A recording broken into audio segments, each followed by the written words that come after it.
KPCC ಅಧ್ಯಕ್ಷರಾಗಿ ಡಿ.ಕೆ.ಶಿವಕುಮಾರ್ ಸಾಹೇಬರಿಗೆ ಪಕ್ಷಕ್ಕೆ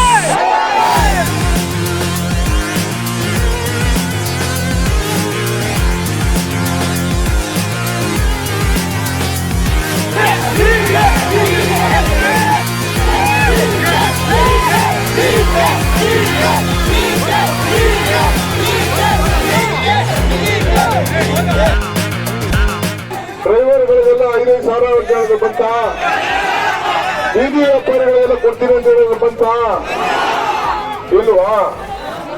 ಸೌಟ ಸಮಾಜದವರು, ಕೃಷಿ ಕಾರ್ಮಿಕರು, ಅಸಂಘಟಿತ ಕಾರ್ಮಿಕರಿಗೆಲ್ಲ 5,000 ಕೊಡ್ತೀನಿ ಅಂತ ಹೇಳೋದು ಬಂತ? ಏನು ಬರ್ಲಿಲ್ಲ. ಏನಾದ್ರು ಪರಿಹಾರ ಎಕ್ಸ್ಟ್ರಾ ಏನಾದ್ರು ಬಂತ? ಏನಿಲ್ಲ.